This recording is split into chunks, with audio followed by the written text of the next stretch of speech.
God, everyone. Good morning. How are you today? I hope the Lord has kept you so well. I want to thank God so much for my life, for your life, and everything that He's been doing in our lives. Surely tegabadde maanyi gaffe, tebubadde buyinza bwaffe, naye kubadde kwagala kwe na kisa kya Mwoyo Mutukuvu.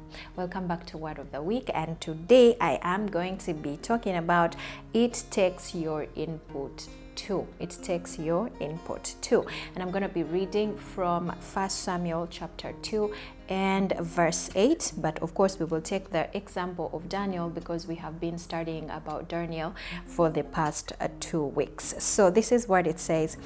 He raises up the poor from the dust.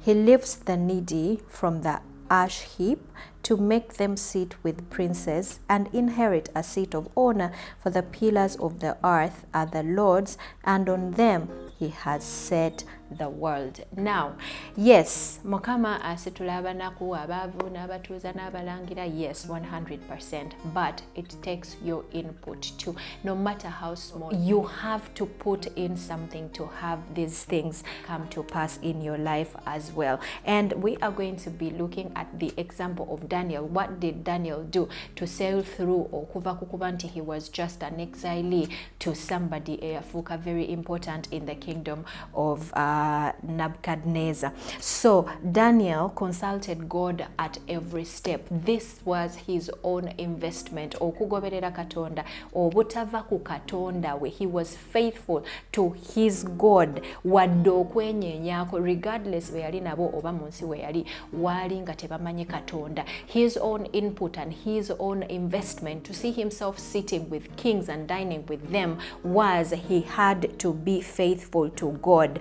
Daniel behaved right as a child of God. Where you saw tia, yes, ebintu bino okutuukirira mu bulamu has a lot to do with how you behave ngwe nga omwana wa Katonda. In fact, my husband just taught about this recently, and we are going to leave you a link up there so you can go to his YouTube channel also and learn more about how you should behave as a child of God.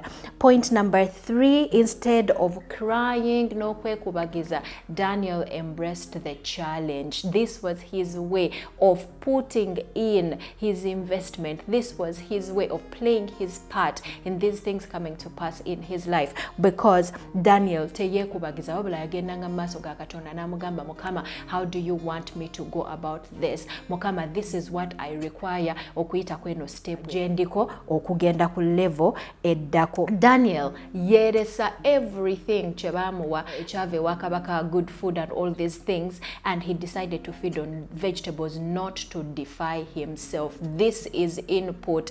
Nebwe kaba katono katya, for example, bobanga oyina wogenda okufunira obunabbi, let's say oba obeera waka or something, this prophecy is not going to come to you ng'otudde, at least oneetaaga okuteekamu ka transport to go to a particular church or to a particular pastor or something to get this prophecy. So ebintu bino tebijjanga kujja buzi just like that. You have to put in something as well. Of course, first and foremost, you accept Jesus as your personal Lord and Savior. Ebyo byonna bijjira omwo as your own investment. So it takes you as well to have the blessings of God on your life come to pass. This is how you invest in this, or this is your own input. I have given you a few points, but I'm sure that you can outline some for yourself as well. As a child of God, tebigenda kuja at a silver platter. Munange tubikolerera in one way or another, keeping yourself pure, practicing righteousness, of course having a clear and good relationship with God. All those things are your own input. So totula butuuza awolinde mune Mukama asitula abavu n'abatuuza n'abalangira naawe olinze lwo n'atuula. Nedda mami, it will take you doing something about it as well to have it all come to pass in your life. God bless you so much. See you next week. Word of the week. Wow.